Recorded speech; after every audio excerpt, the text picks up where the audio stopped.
Hello, and this week on Got Clutter, Get Organized, a conversation, we are going to talk specifically to those of you who are side hustlers or maybe solopreneurs about how you can spring clean your time to actually be more focused and get more done.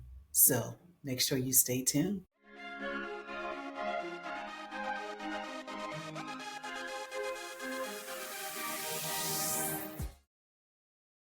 Hello and welcome to Got Clutter, Get Organized, the conversation. I have a returning guest, Dana LaRieal Morales. I am excited because she is a fellow professional organizer. She is a fellow podcaster, and today she's going to tell us how to spring clean our time for all of you side hustlers. But also, I think you know what anybody could really use this because we all need to probably do some spring cleaning of our time. So, Dana, welcome today.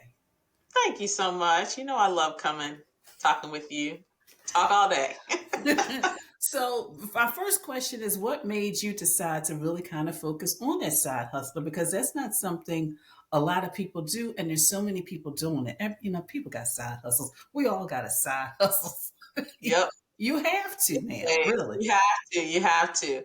I'm going to tell you, it was interesting because when early on in my business, I was struggling with, I felt disconnected and I didn't know what it was. I've always worked with business and home and the organizing realm, but I felt really disconnected from something and I Hmm. couldn't put my finger on it. And so there was this time I was working with one of my clients and we were doing an in-home consultation with her. And she asked me, she said, do you help business owners? I was like, well, yeah, I help business owners. And she said, I'm a stay-at-home mom, obviously, and I'm starting to remodel furniture. So I'm starting my business, and I really need help with my business processes because when I went through signing up for this session, I loved the way that it went and your onboarding process. It just felt really good to me, and I'd like to do that in my business as well. And so I'm like, yeah, sure, I could do that. And when she asked me that question in the moment, it did not trigger anything. But as I started thinking about that, I'm like, you know what? That is what I am, and that is what I think is my connector to the world because I am a side hustler. And when I started setting up my business, I struggled with finding resources that spoke to what I needed. Even if you saw or got resources that were talking about the solopreneurship or the small business, it was focused on someone who was either full time in their business or someone who had a side hustle but had an interest in making that full time. So it really wasn't focused on someone who had a side hustle that maybe didn't want to leave their full time job, Hmm. or someone who had a side hustle that wasn't interested in getting investor dollars or getting a loan. They wanted to bootstrap. And so it was a niche that I felt like I could fill. And once I realized that, everything clicked and it just became so much more synergized, and I felt it was more in alignment with what I was really supposed to be doing with my business. And so once I figured that out, I kind of leaned into it and niched into the side hustle, the Well, it's professional needed. woman side hustler. It's needed. So, many businesses really, many people want to start a side hustle, but they don't Hmm. feel like there's enough time to do it. Hmm.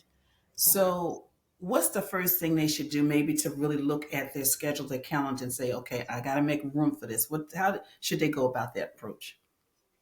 My recommendation is to start with understanding your time because a lot of times we overestimate the amount of time that we actually have to do something and the amount of time that it takes for us to do it. So, the first step that I would say is to do your time map. And I've created this process by which you are analyzing the time, your overall time allotments, right? And so it's a time mapping workshop that I have. And I'll make sure I get you a link to that after we get done. But ultimately, it's helping you break down the time that you have because in a day, everybody has 24 hours in a day, and that's 1,440 minutes, right? So when you think about it from that perspective, like when you put it into numbers, that is not a lot of time. And as a side hustler, you're looking at 8 hours of that time is already taken. And so Hmm. when you start taken away the time that is already accounted for, most of the time you only have 4 to 6 hours in your business, right? And that's assuming that, if you have kids, if you're married, I say you have 4 to 6 hours in your day to allot to business. And that's not including any time you want for yourself, right? I haven't subtracted that out of that 4 to 6 hours. If you have kids, it slowly increments up. If you don't have kids, or if you're not married, you will have a little bit more time. But ultimately, you've got to figure out what your situation looks like, because everybody's not created equal. And once you figure that out, then you can start to figure out, what should I be spending my time on, and all those different things. So that would be the Mm, first thing I'd say to do. So, are there any things more or less like maybe any like time traps sometimes they fall into? Thinking, okay, I got the side hustle, but I also work full time. I'm also got the kids. I got to do the homework. I got to do like you said all of that. But are there any traps that they all usually fall into? I know Yeah. personally. Yeah. Okay. Yeah. So I would say the first trap is that you're trying to run your business like a full time business owner that is working in your business from 8 to 5. You're not, unless you work at night in your full time job. In most cases, that is not the reality. So, facing that, understanding that, and understanding from your client, your target market or your ideal client, how can you navigate that with that audience, right? Is that just being honest about the fact that you are a side hustler? Is that niching out time within the day that you can kind of split between your full-time job? I think understanding what the needs of your client is, and how that equates to the time that you have. So again, going back to that time map of breaking down, where can I work on my business versus working in my full-time job? Because you have some situations where, I'll use myself as the example. I am an exempt employee, meaning that I do not clock in, right? Like, I don't have to go to a clock and clock in when I start to work. I have committed to my company of working 40 hours a week. How I divvy up that 40 hours is pretty much up to me. Obviously, you're going to have your base hours of when the business is open.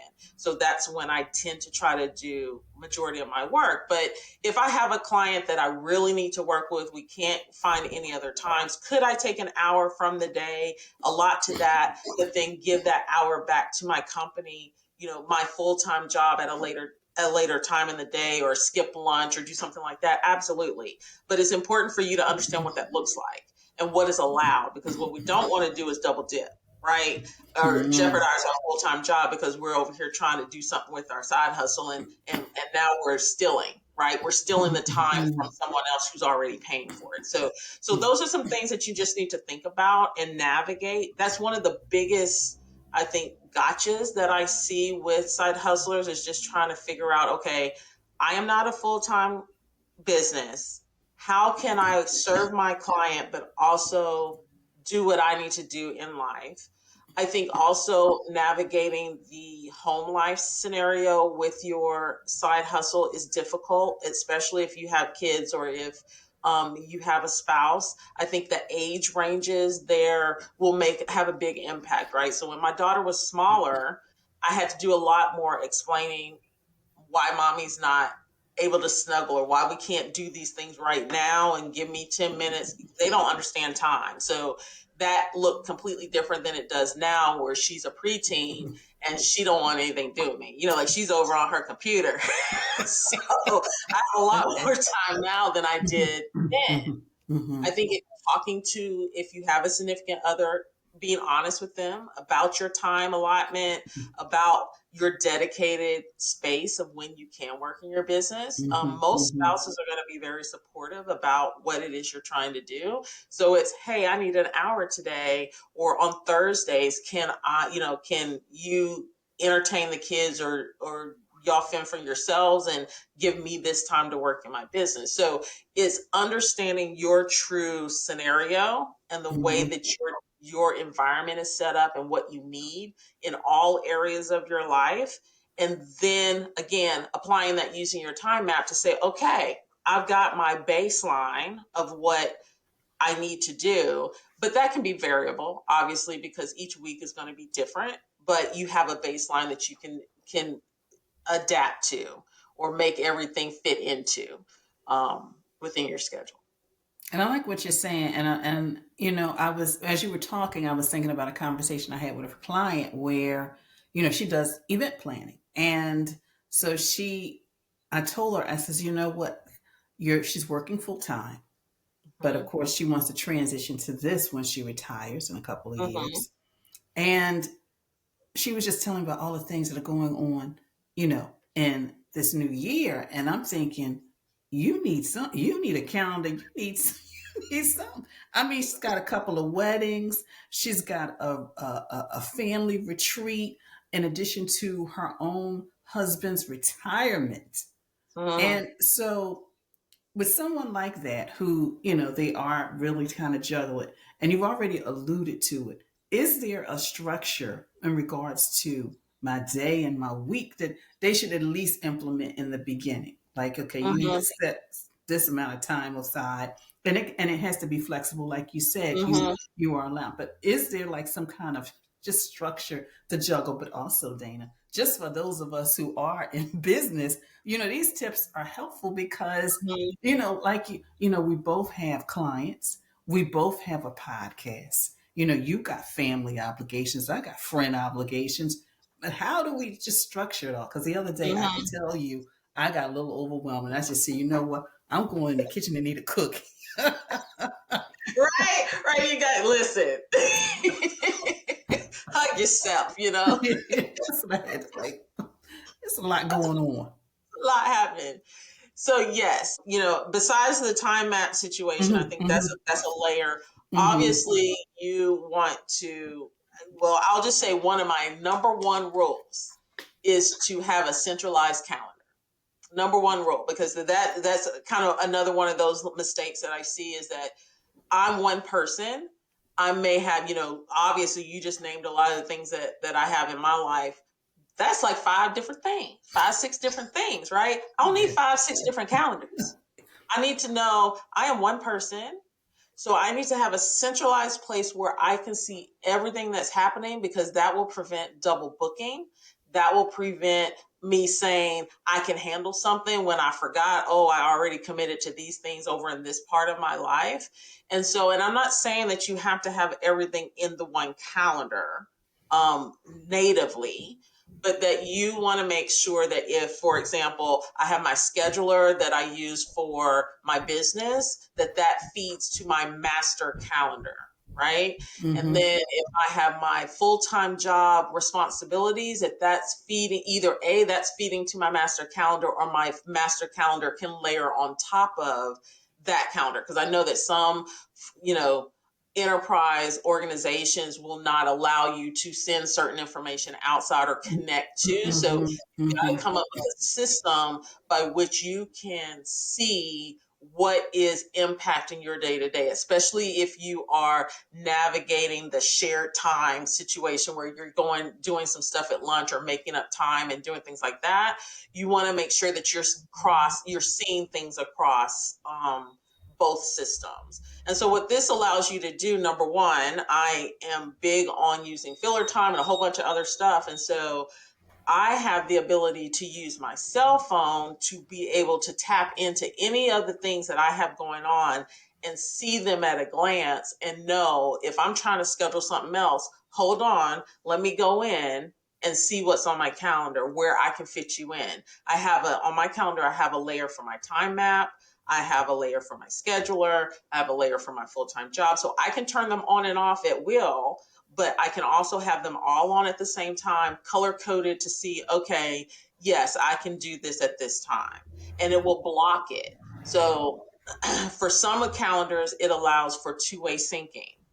And that's important, especially if it's an active type of situation. So an example of this is my scheduler, where people external can book my time. I can Hmm. also block my time. So I want to make sure that if something's happening at work that's taking, for example, I'm traveling. And so I'm not going to be able to take clients, even though that's my allotted time that I have on a specific day. I may not be able to take clients. So Mhm. I need to be able to say, when I'm booking this, I need to have a way that I also can book this calendar as well, or block it, so that somebody else can't go in and purchase that time. And now I've got to deal with, oh, so sorry, we've got to reschedule. Like, who wants to do that? So having a way to kind of co-live within your calendars is going to be really important in navigating all of that. And I like what you said about, just making sure you have a centralized calendar, because that's what I have. Because, you do have the work related stuff, the training, the people want to schedule time with you. But then also, I've had an eye appointment where I know they're going to do tests. And then somebody's like, well, Jana, we want you to do a webinar. And I'm thinking, you know what, by the time they get finished with these eyeballs, I See. am not going to be able to see. So I'm not going to commit. Because even though I Mhm. know it's in the afternoon, but I know how sometimes when they dilate our eye, it's like, you know what, I can't see. Yep. So I like what you said about that. And I also like what you said, how you just kind of make sure things sync up, because then Mhm. that way, you're not overbooking yourself. So, Right. with all of this, working, being a mom, a spouse, podcaster, business owner, how do you not get burnt out? Like, what do you do? What strategy do you, input in your time so that you are not overwhelmed and stressed out? I say no. Hey, that'll do it all the time, won't it? No with a period. No, seriously. I really look at, and this took me some time to realize and to get used to doing this, right? I have formed the rule that I have to focus on my MVP. And my MVP is my most valuable process, my most valuable product. You can make those letters stand for anything you want it to stand for, but it's my most valuable whatever. And that always has to align back to my purpose and the goals of my business. And, or the purpose and the goals of my life, or the purpose of, whatever. Because I look at that, and, a lot of people just focus on their business and they're like, my ideal client, my purpose. I do that in all the areas of my life. And then I say, how is this serving me? How is this helping me get to, the goal that I have set for myself? What is it? Why am I doing this? And so that allowed me to easily declutter things out of my environment and out of my day that really aren't leading to anything. Why am I doing this? A lot of us get wrapped up in bells and whistles, the faddish things, the stuff that everybody's doing. But in the end, that thing does not serve us, or that thing doesn't help us get to where we're trying to go. And so that makes it very easy for me to say, yeah, no, I'm not going to be able to do that. I Mm-hmm. don't have to explain. And because we as women, a lot of time have we feel guilty, or we should, or I'm not going to be able to do it. It's not, I'm sorry, I'm not going to be able to do that. I wish you luck. Thank you and goodbye. Like, Mm-hmm. you just have to get that mindset. And I think it's a hard thing to do, but once you get it, it makes it so much easier to navigate the ebbs and flows of the things that you have to make those decisions on. The other thing is just being real with yourself. I'm tired. I'm not going to do that today, right? Like, instead of taking 5 clients this month, maybe I take 3 clients. And as a side hustler, that is not necessarily trying to make money in my business to live on. That's easy. And I need to say that, because I think a solopreneur, or someone who's full time in their business, their situation and the things that, their goals are completely different. So I have the choice and the ability to easily say, this month I'm going to take a break. This month I'm going to take 5 clients versus 3. This month I'm going to focus on these things because it's most important to my clients, and it's most important to me and what's going on with me. You mentioned I have a podcast. I have a podcast, but I've paused it for 2020, what we're in 2024, Mm-hmm. it's like May of 2024, I think it was. I paused it because I had started, I got a promotion at work and I got a new team. And I was so focused on trying to get them situated and set up systems and do all that in my full time job. And I was just exhausted by the time I got home. And so Yeah. when it came time for me to start working on the podcast episodes, I felt like I was dialing it in, and that's not helpful to me, nor is it helpful to my client base. And so I just took a pause from the podcast, focused on if I had something to say or something to share, sharing that in a blog post or on my social media platforms. So I still stayed connected, but it also served me by getting that time back to just focus on what I needed as an individual to Mm-hmm. recover, if you will. Mm-hmm. Now I've got a ton of ideas, a ton of topics, so now I can jump back in and give my all to my clientele and feel good about it because I actually took the time I needed for myself. So don't feel Mm-hmm. guilty about that. And I'm glad you said that because I actually took a pause with the business when my mother got sick. I decided to be go in, full time taking care of her, and I'm glad I did. And I put a pause on like everything. And then, after of course she passed away, and a couple of months after that, I was ready to kind of slowly transition. So sometimes you do have to take a pause.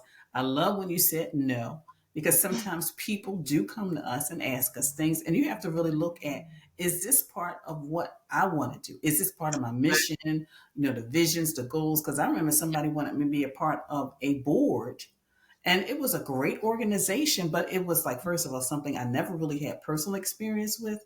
And Mm-hmm. so therefore I said, you know what, this is not a good fit for me. I gotta be, if I'm coming on as a board member, I have to be passionate about it. I'm not Yep. saying it's not a good, thing to be passionate about, but because of my personal experiences, I just don't have that passion that you need. So yes, you Mhm. must say no. I And love it's like that. in that scenario, if you had said yes, Mm-hmm. and knowing you like I know you, it would have been 110% that you were putting into that. Yeah. And that 110% that you were putting into that was taking from something else that needed you more, right? That Mm-hmm. really aligned better with who you are and what you needed to, what God gave you the gift to do, right? Mm-hmm. And so Mm-hmm. that's how I look at it. I try not to look at it as, oh, I'm missing out on Yeah. something. Is that wasn't for me. If it's not in alignment, it is not for me. And I Mm-hmm. need to leave room for what is. Because if I'm putting all this other stuff in the space, there's no room for anything else. And so I think changing the perspective and the mindset on that is really big. Mm-hmm. Yes, it is. Yes, it is. Well, Dana, we could talk for hours. Of course. but but I do want you to tell people how to connect with you and also more about the time map, which, I think, Hmm. like I said, side hustlers, but also solo entrepreneur, we all could use these strategies. Right, right. So the easiest way to find me, I'm Dana LaRieal Morales on all social media platforms that I'm on, which are LinkedIn, Instagram. Those are my two main ones. We'll be introducing YouTube probably here shortly, and then Facebook, but I'm rarely on Facebook to be honest. Um, but I post across those environments. And then dlmorales.com is my main website. And on that website, you will have access if you, there's a content and resources section. The content section gives you all the back blog posts, excuse me, and podcast episodes, as well as there under the resources tab, there is access to Organized Academy, which is my on-demand learning portal. So the time map workshop that I mentioned is part of the Organized Academy environment. It's a nominal fee. I want to say it's less than $10. It's less than $20 or $10. It's a coffee, right? Like it's a Yeah, fast that's food. true. It's something That's quick true. and easy that you can digest. I That's try to make all of my workshops that in that range because my people are bootstrapping. Okay, they don't have hundreds and yeah. hundreds of dollars to be spent on Yeah. stuff. So that workshop will be available there. Again, I'll make sure I get you a link to where some you can purchase it, and any other resources that I have. But I love to talk to people, so don't think that I'm not a person. Reach out, DM me, connect with me. I love to hear your stories and where you need help from a process and organizing perspective. And of course, those of you watching as well as listening, I will have all the links so you can connect directly with Dana. And I truly, strongly suggest that you do. So, Dana, thank you so much for your Thank time. you, Janet. So, what was your takeaway from my conversation with Dana? I mean, she really, truly provided us with some strategies on what we really need to do, specifically those of you who are side hustlers, but also those of us who are solopreneurs. So, what tip or strategy are you going to implement this spring in order to really spring clean your time to make really room and as well as impact for your side hustle? And also make sure you take advantage of her time map. So, all of those details are below on how you can connect with her. So, again, I want to definitely thank you for tuning in. And of course, if you are listening via the audio, make sure you continue to listen for additional resources. So, again, until next time, you have a clutter free day. But also for those of you who are listening via audio, stay tuned.